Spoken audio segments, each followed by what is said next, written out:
It's okay. Laboratory for Entrepreneurship. Our distinguished guest this evening, Professor Frithjof Bergmann.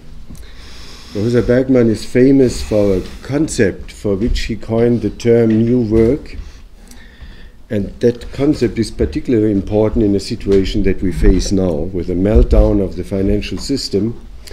That's why we decided to, on short notice, do an interview with Frithjof.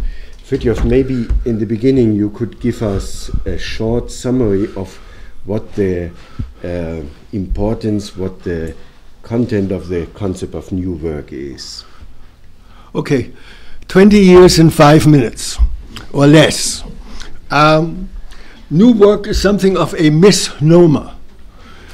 Actually, from the very beginning, it had to do with 3 things and not with one thing. With a new economy, on the basis of a new economy, a different way of working, new work, and on the basis of new work and a new economy, a new culture. So the idea is new economy, new work, new culture, those 3 steps. New economy meant from the very beginning, even in the 1980s, there are a rapidly evolving set of very interesting technologies that you could call liberating technologies or technologies for the other 80%.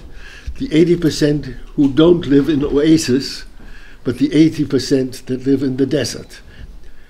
I on purpose avoid the word poor.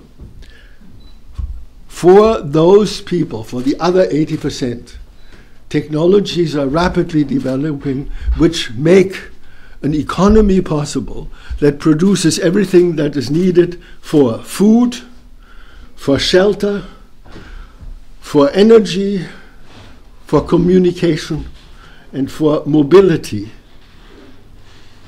on site, in villages or in neighborhoods or in Stadtteilen. So we don't have to produce anymore in enormous factories, but we can produce in small shops, and the economy of the future is an economy that will produce in small shops. All of those things that I just mentioned, with new technologies. That's the new economy. Unfortunately, in Germany, there was always a lot of misunderstanding. People thought that a new work simply meant doing what you really, really want to do, and everybody will be happy as long as they do that. That's a terrible mistake. You need a new economy. And right now, you very much need a new economy, which is obvious.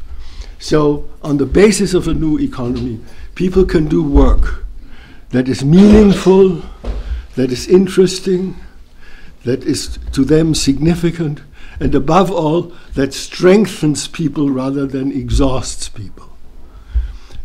New work. New culture, simply a totally different concept of human nature. Not the concept of human nature that we inherited from the 18th century, that basically human beings are little Raubtiere, little monsters. You have to be very careful that they don't bite off your hand when you sit next to them on a bus. But human beings are very fragile. Human beings are weak.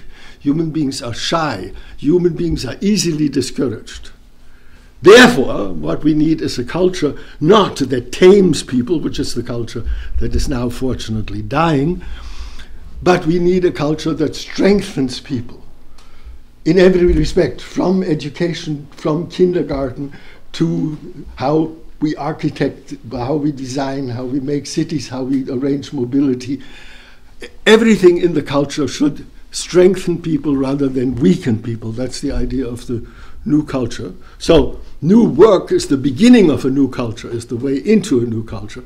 But all the other things are necessary to create a different human being, which is now possible. Frithjof, maybe could you give us examples how we could imagine that new work is doing in praxis? I know that you are with very modern technology like the fabricator or the hanging gardens. Could you give us a few examples of that? I brought you one example for fun, and we can hand it around. It's not for Germany. It's for the 80% that I call desert people, as opposed to the people who live in oases. You are all oasis people. I avoid the term poor people because I, instead of that, use the word desert people, because poor people very much links up in Germany, especially with the idea of sozial schwach. And that's insulting as anything can be, socially weak. So here is something that you can touch, you can bite into it, but it will break your teeth. It is a miraculous little thing. It is called EcoBond.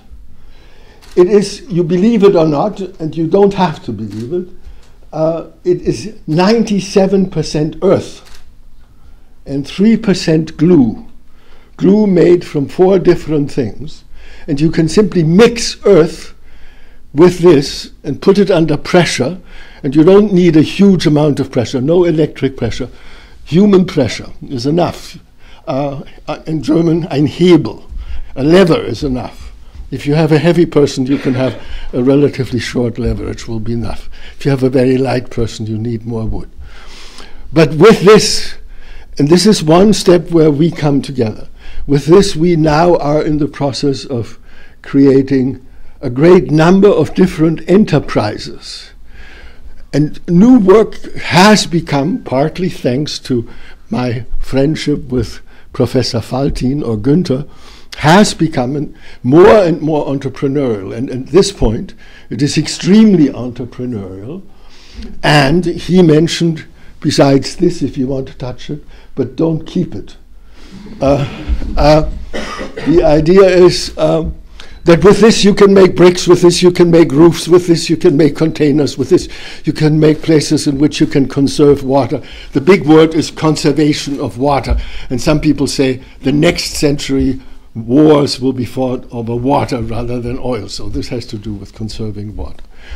Now, Professor Faltin or Günther, and I will say Günther and you will say Frithjof, mentioned the fabricator.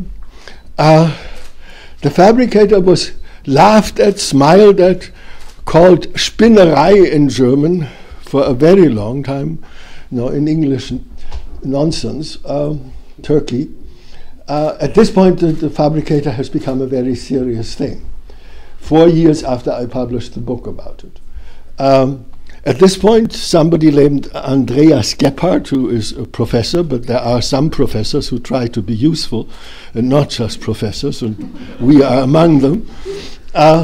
He has created a very flourishing enterprise. He makes real money by using the fabricator to produce things that are useful for your teeth, if your teeth have rotten out from under you, useful for prothesen, that is for artificial limbs, useful if you have a hole in the head so that somebody can make something that fits exactly into that hole.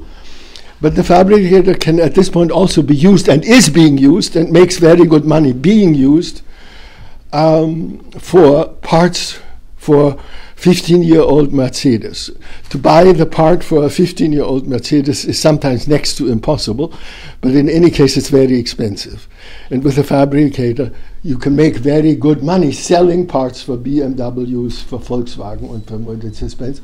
This is part of what we do in Africa, but it's very important today that we don't get into some kind of fantasy. He is making money in Aachen with an enterprise that has about 50 employees, with a set of fabricators, with which he makes, and we can show you pictures and pictures and pictures, or you can go to Aachen and look at the things and try to bend them and find out that he makes real parts for real cars.